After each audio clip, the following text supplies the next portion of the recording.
What's good, baby? It's your boy Lax the Barsmith, and we're coming in with a interesting talking piece about effective ways to conceal carry a firearm and the pros and cons of the different carry methods. And this got brought on by a comment on a trench grenade video about appendix carrying with a fanny pack, which I don't agree with. I inherently think fanny pack carry is stupid, and let me tell you why.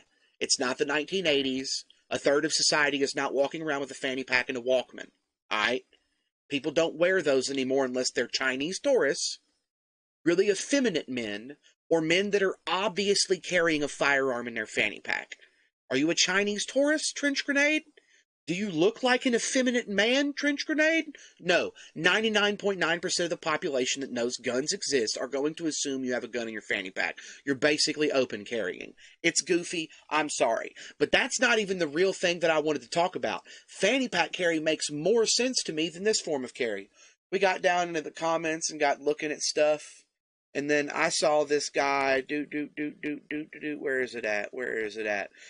This man said a shoulder holster is the most concealed way to carry a handgun for 99% of people. It's just a fact. It's faster than a fanny pack, more concealable and comfortable than appendix. And I can carry a full-sized handgun with a red dot more concealed than a compact appendix with 2 mags and a flashlight. Alright.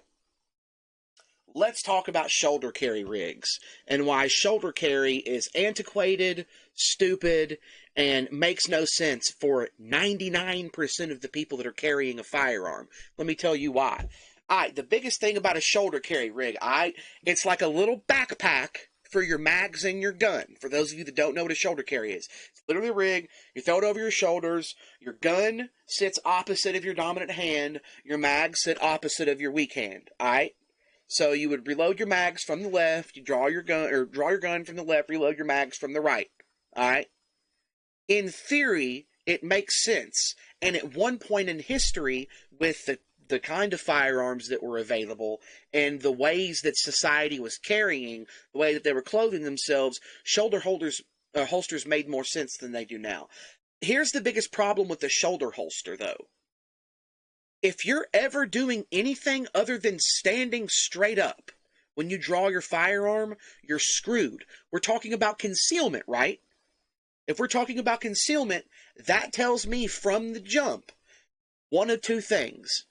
You either have a jacket that is buttoned or zipped, so it doesn't show the cross-front support straps that will be on a proper shoulder holster that helps you keep and maintain the same retention and same location of your firearm during movement. Alright?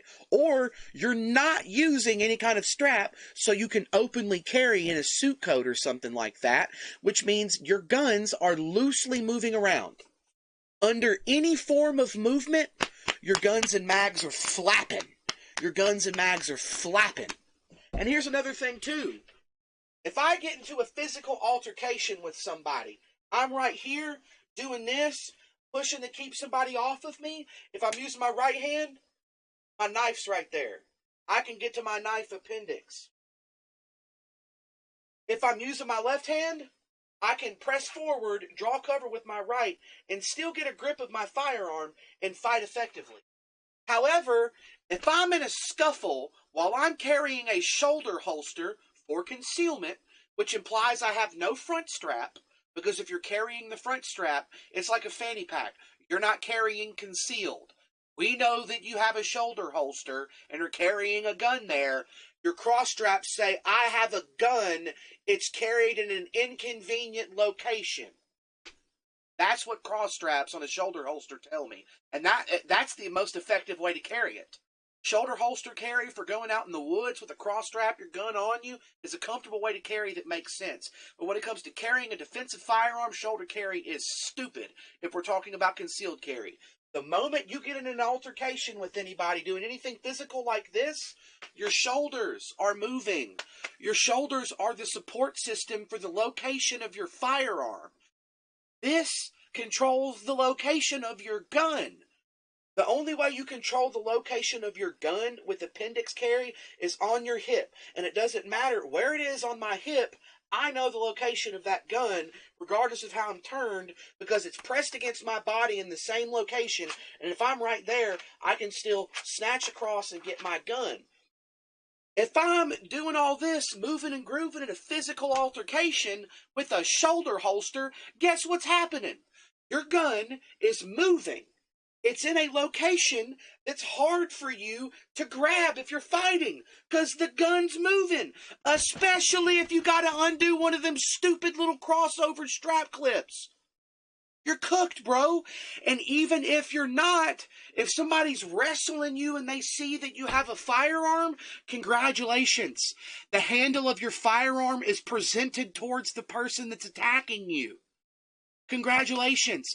You have given them easier access to your firearm than you have given yourself. You just armed the threat. That's dumb as hell. It's dumb. And if you get pushed over onto your back and you have no cross strap that says I'm clearly carrying a gun in a shoulder holster, that you need to actually support it against your body, oh, if you're on your back, you're screwed. You lay over on your back, and your gun, the freaking side of your gun, it's no longer presented in a way to where it's on your body like this. It's tilting outwards. This is the weight of the gun. It's pivoted up here. The weight of the gun's going to twist. It's going to twist. Now your gun's in some weird offhand location that is even easier for the enemy to freaking draw from. Dude. If you're shoulder carrying in 2026, there is only one good way that's justifiable, that makes sense for a shoulder carry setup with no suspensions across the front that give away the fact that you're concealed carrying. Alright?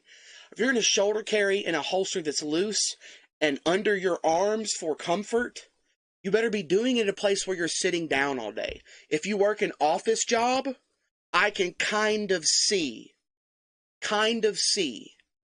the hype for a shoulder carry holster. But even then, I'm currently sitting down with my appendix carry set up. I've got an extra mag in my pocket, a defensive knife that I'm also carrying appendix, and my gun. And I can get to it a hell of a lot quicker than somebody with a freaking shoulder holster. And I'm sitting down. So shoulder carry is just dumb. Shoulder carry is dumb and antiquated. It is insanely situational. The only time I see it being a viable form of carry is if you're sitting down for long periods of time. If Grandpa wants to carry his P89 Ruger and a leather shoulder carry holster while he's sitting down at church, that makes sense. Because if some crap happens and he's sitting down at church, he can calmly reach it into his pocket and then react. I understand that. But even then, appendix carry is still the better form of carry. And let's get even deeper into that. Let's say you are Papa at church, and you got a nice white undershirt and a really nice brown jacket that is clearly different than the white. This is going to be relevant in a moment. Or you're a guy like me that comes to church wearing a nice t-shirt or a nice, collared polo or something like that, that I can conceal carry. If I go to reach for my firearm and it's appendix and I'm sitting down, you don't see the movement of my arms, and I'm just up on my gun and it's out there, right? I don't telegraph my draw. But if I've got a shoulder holster under my dark brown jacket coat that's over my really, really white shirt, if the guy's looking at me or in my general direction, the moment that I go to draw, the moment I do this and expose all of that extra white to their view, whether they're seeing me in their peripherals or not, their brain's going to go, yonk. It's going to focus on all of that movement, the bright to dark. The human brain and the eye is going to instinctively react to that change of color and motion, and you're going to telegraph your draw. So even in the one scenario where shoulder carry makes sense, they better not be looking at you. And if they are, you better have a fast draw, Poopaw. I'm just saying, man. The only two ways that you as a man, if you're a man that wants to defend what is good in society, should carry, is carry a mid to full-size handgun, appendix, or carry a full-size handgun on your hip. That is it. Pocket carry guns have their purpose. Pocket carry weapons have their purpose. But ultimately, at the end of the day, pocket carry guns lose their purpose the moment you as a man decide to carry for the betterment of society and not only the defense of yourself.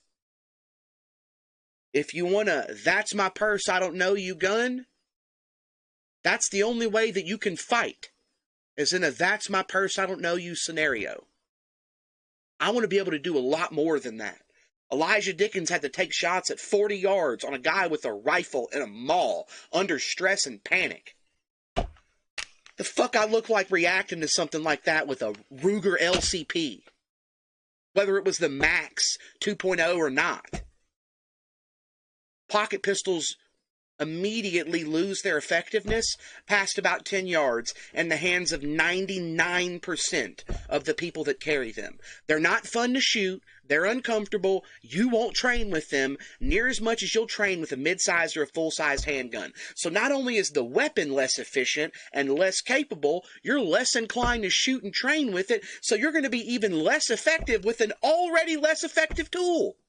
You're just shooting yourself sideways for every scenario that's not you're shooting somebody within 3 to 7 yards. So if you're like me, and you carry for the defense of things other than just yourself, get a mid to a full-size handgun and carry it concealed or hip carry. And you can still conceal carry from the hip with big-ass handguns. If I throw on a jacket, I can put on my Canik TP9 SFX with a 5.2-inch barrel and 20-round mags. I could put my charging handle in a red dot on that freaking thing if I wanted to go full IPSC, and I could comfortably carry that thing under a coat during the winter. And you would never know unless I wanted you to. Why are you carrying your gun? That's what you need to ask yourself. Because if you're carrying a "that's my purse, I don't know you" gun, pocket carry is the only answer. Or appendix carry with a really tiny holster. The only answer. If you're carrying big enough to justify carrying from the shoulder, there is almost zero situation to where that does anything other than become more comfortable than a hip carried gun. End of story. It's an obsolete form of carry. It is an absolutely obsolete form of carry. And that's my opinion. Peace and chicken grease. Jesus Christ is Lord. Y'all have a good one.